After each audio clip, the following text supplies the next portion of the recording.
Hello, I'm Dr. Bridget Nash, and I'd like to welcome you to The Therapy Show, a podcast series that seeks to demystify mental health treatment. Today, I'm honored to welcome Dr. Richard Schwartz, who earned his doctorate in marriage and family therapy from Purdue University. Dr. Schwartz created the therapeutic model, Internal Family Systems. He is also the founder of the Center for Self-Leadership, where professionals and the general public can attend workshops and trainings. Dr. Schwartz is the co-author of the book Family Therapy, Concepts and Methods, which is the most widely used family therapy text in the United States. He is also the author of the Introduction to the Internal Family Systems Model, as well as an amazing audiobook, Greater Than the Sum of Our Parts, Discovering Your True Self Through Internal Family Systems Therapy.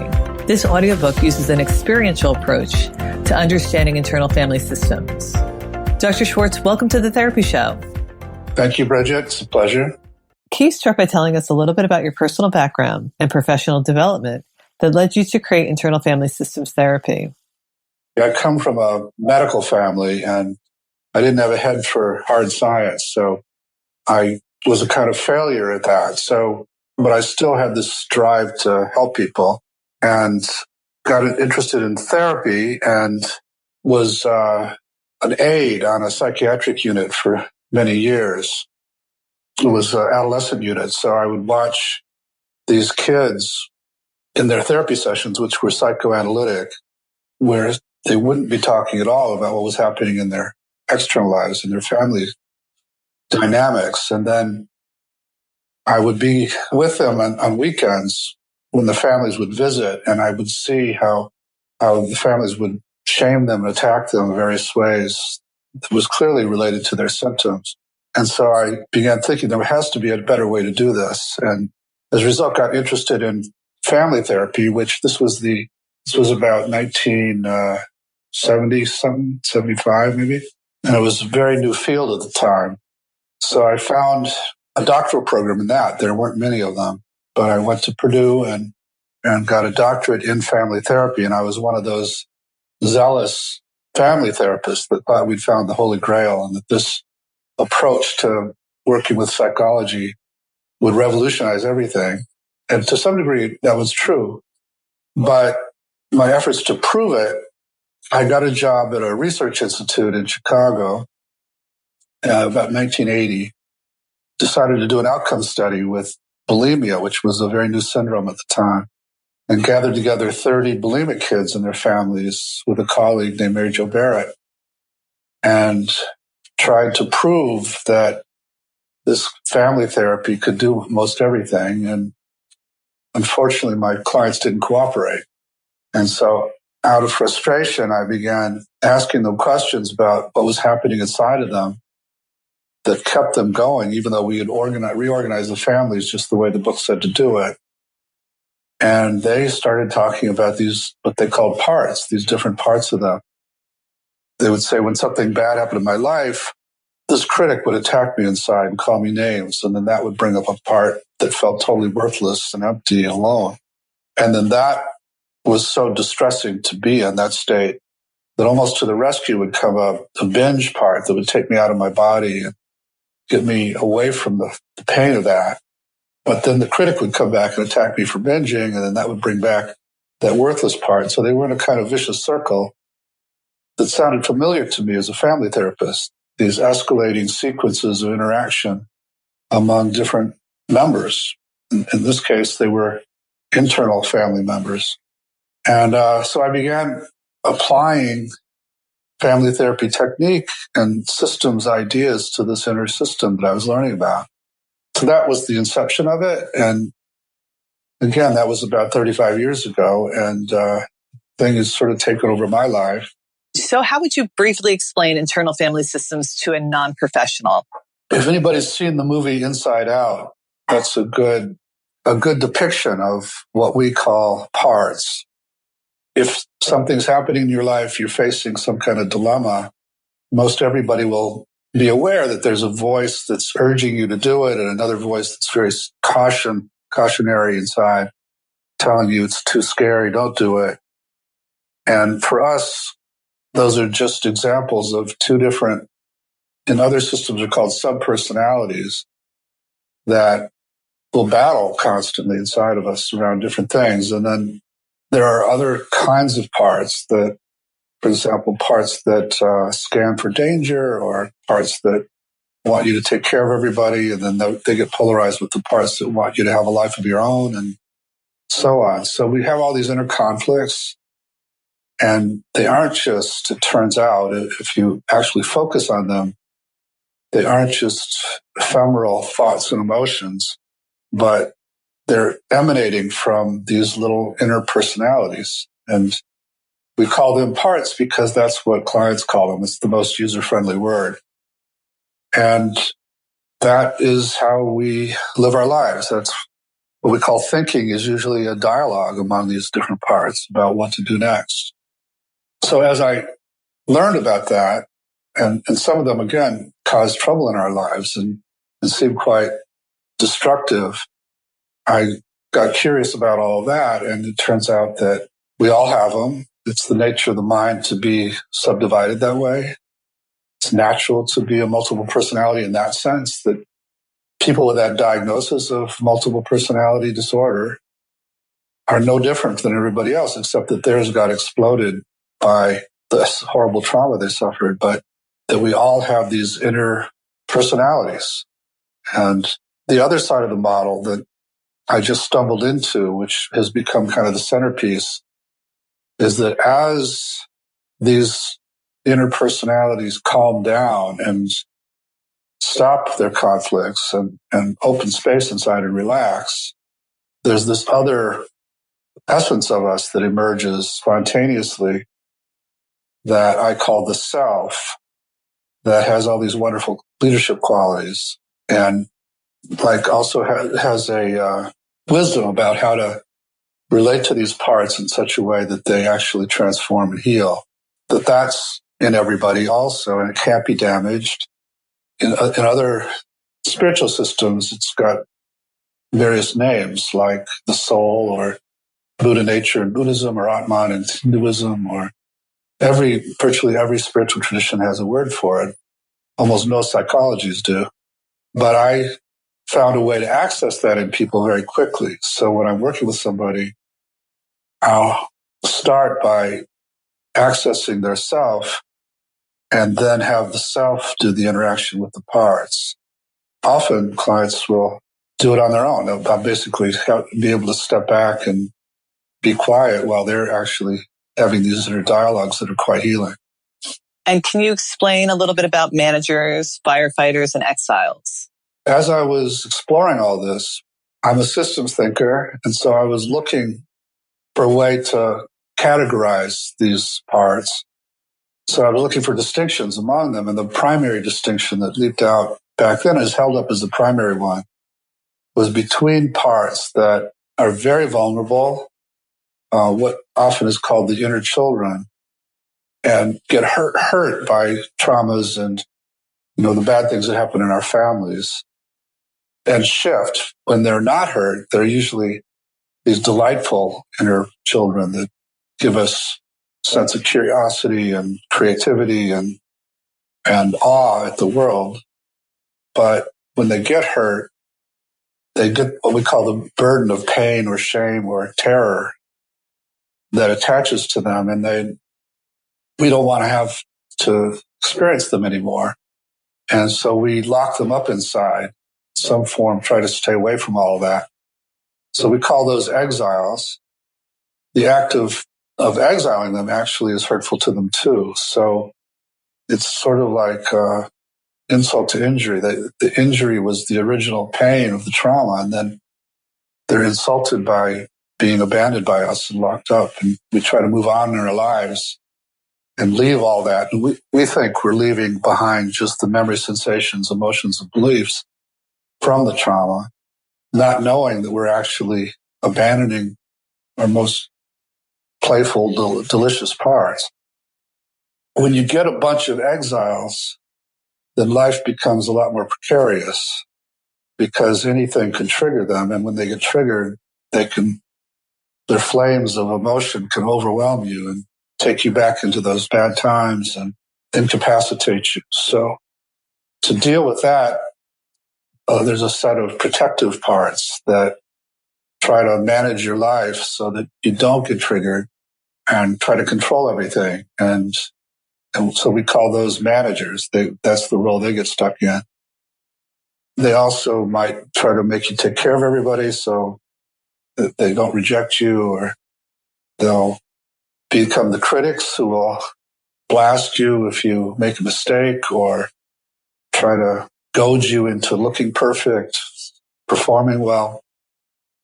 So these parts are on duty all the time and just trying to get us through life by keeping the exiles locked away and at bay, not having them come out and be triggered. But the world has a way of breaking through those defenses and triggering your exiles so that another set of parts you need to immediately go into action in an impulsive way to get you away from that pain or shame or terror, those flames of emotion that are encompassing you.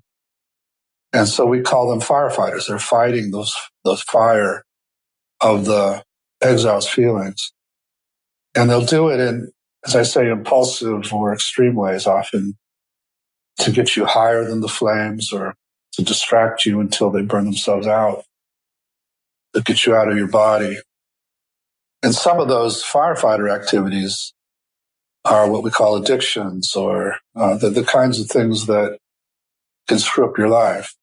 And so then you attack yourself. Your managers attack you for the firefighter activity, and then that makes the exile feel worse, and so on and so on. So anyway, that's the system. Those categories don't describe the parts themselves. They describe the roles they're forced into when people get hurt. And my contention is that all the parts, when released from these roles, are valuable and transform into their naturally valuable states.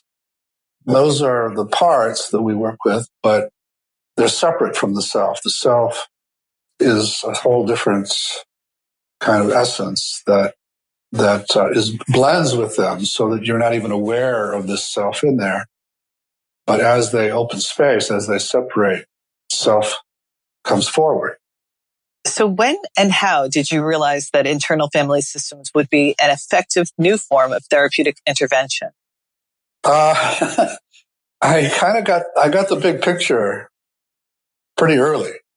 As I was doing this and experimenting, and I would try getting these parts to open space, to step back in our language with different clients, and the self would emerge in these different clients. And these were clients with pretty dreadful histories, where according to other theories, like attachment theory, the clients would have no business having these kinds of strengths because they had horrible parenting.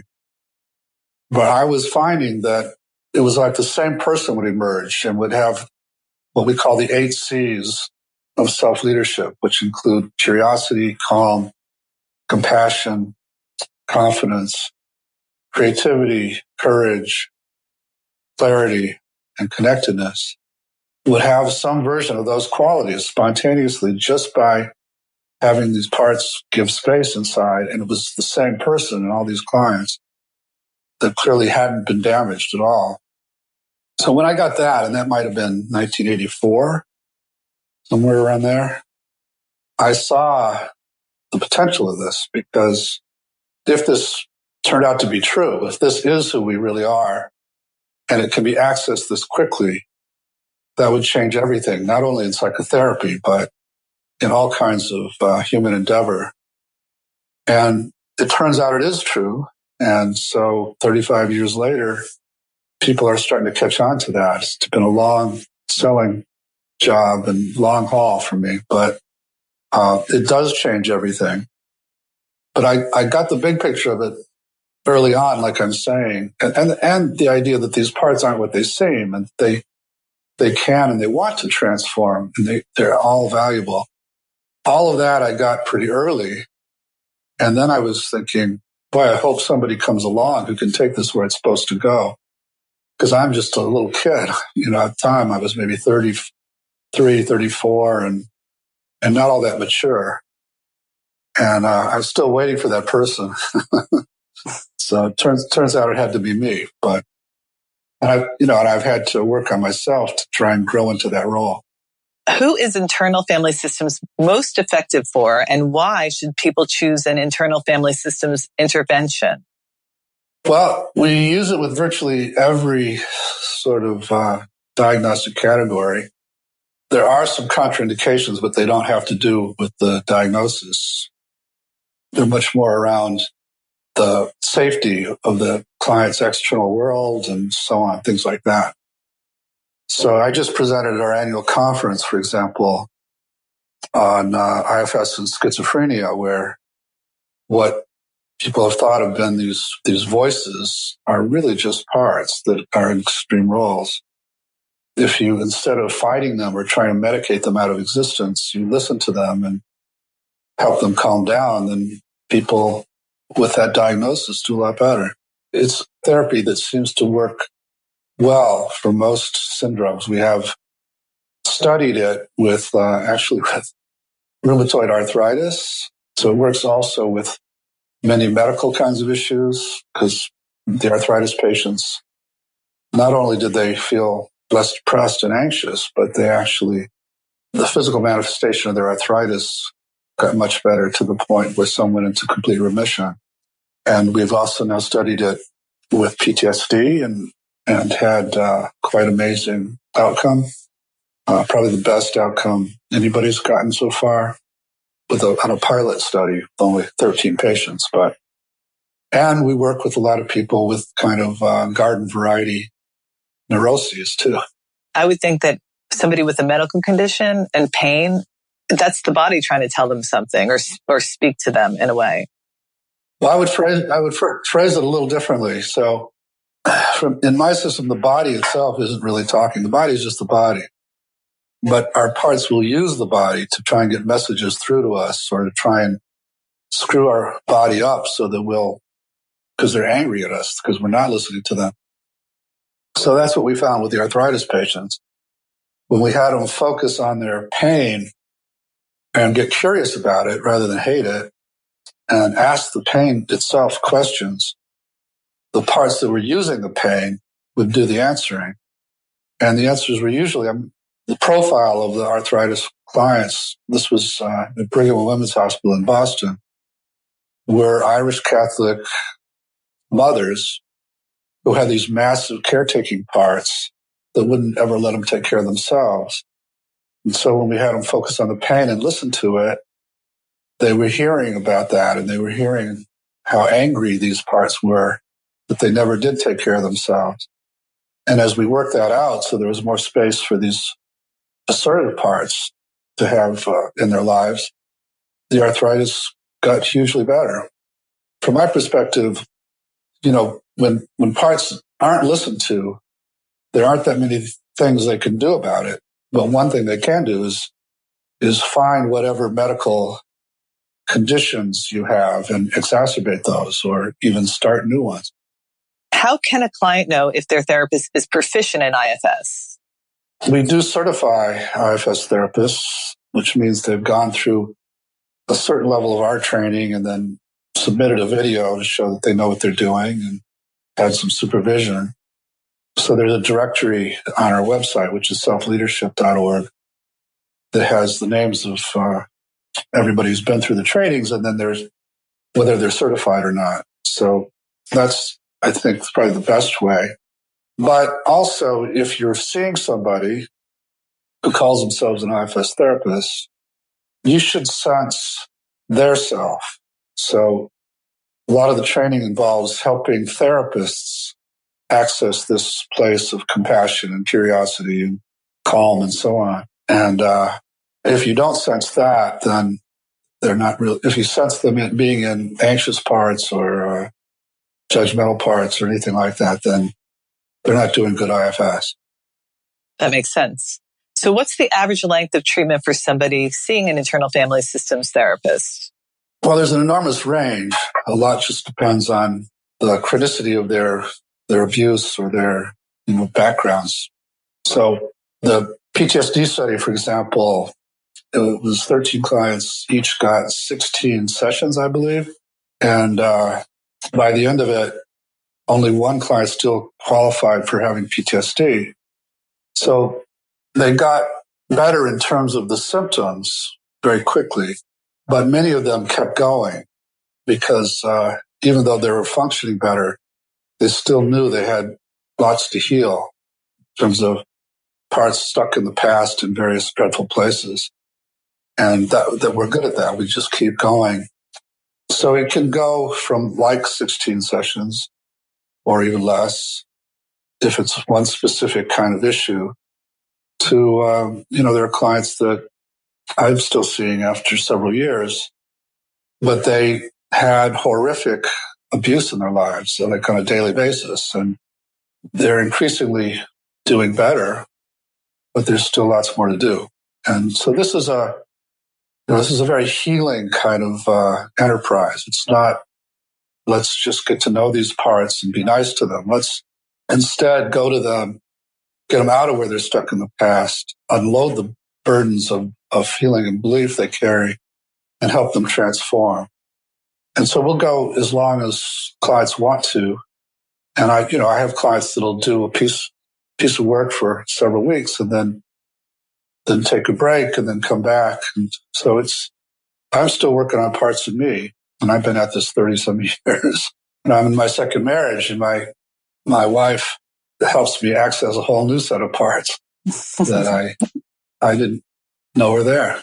What skills, habits, or tactics can patients and therapists adopt either during their sessions or in between sessions to improve the effectiveness of internal family systems therapy? Yeah, that's a good question. So one of the things I like best about IFS is that it's so empowering because it isn't just the 60 minutes in the session that people do the work. So most people, it becomes very clear to them how to work with their parts between sessions on their own. And we have homework assignments along those lines. So I have clients who the first 20 minutes of our session, they're just filling me in on everything they've been doing during the week with their parts. And then we go in and do some more, and then they go off and keep going. And so many people, it becomes more of a life practice than a psychotherapy, incorporated into their meditations and so on. What are the most common obstacles or missteps that prevent therapists and patients alike from seeing the full benefits of internal family systems? Like I said, if the therapist isn't in self and their parts get in the way, clients will sense that and they won't trust and they won't go deep. And so that's a common therapist mistake. In terms of clients, everything is grist for the mill. So it isn't like, here's one thing I could say. So sometimes in our eagerness to get to these exiles and heal them, we will bypass the protectors. Then they'll backlash afterwards. So let's say somebody comes in and they've got this intense pain in their gut. And so we try to go there right away and maybe even succeed in helping them be with this very vulnerable, childlike part that carries the pain. But because we didn't ask for permission from their protectors to get there, then their protectors give them a horrible headache during the week, or even worse sometimes. Or, I've had clients come in and say, "What are you doing to me? I've been sober for 20 years and now I want to go to the bar." So we've come to be able to help reassure clients that doesn't mean this is a horrible thing. It just means that we went too fast and we didn't do it with permission. So this is a kind of ecologically sensitive approach. So in general, we go to protectors first, not expecting them to change because they generally won't until what they protect has been healed. But we go to protectors sort of like you would to the military to honor them for their service, even the highly destructive ones, because we get that they're just trying to keep you safe, and find out about what they protect from the part and then negotiate permission to go to it And so we've gotten very good at, kind of bargaining.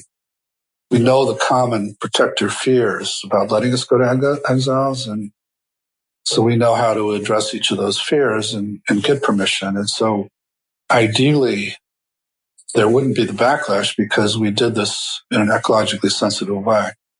Can you share any poignant examples where internal family systems had a major impact on someone's life? Well, it's hard because there's just so many.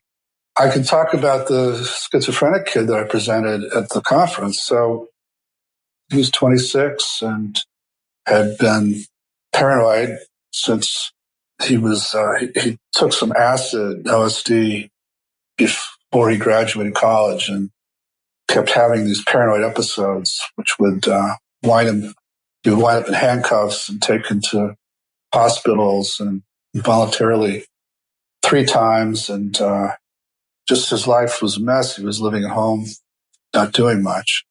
And so we had him find the parts we found first. One was a critic, this horrible critic that was really nasty to him. And the first session, we had him work with it and help it calm down and back off and trust him after it was honored, like I said, because it's just trying to keep him safe. And then we went to the part that gave him the paranoid episodes. At first, I had him ask why he did it. And of course, it said, because if I don't do it, you're going to die and your family's going to die. And, it said all the extreme things. But as we stayed with it and kept asking more questions of it, it turned out it was like any other protector. It was just trying to protect parts of them that had felt so ashamed from his father. Also, in its attempt to protect him, could make him think that people could read his mind. And so it's a long, elaborate story. But as we could honor that part even and get permission to go and heal the shame that it protected, that part now is called the vigilant part. It's no longer the paranoid part. And it just kind of keeps an eye on how things are going in the outside world and gives them advice. And so subsequent to that, he's quit smoking pot. He's quit smoking cigarettes. He's getting out of the house and applying for jobs. And, I have videos of him, and he just seems like a totally different kid.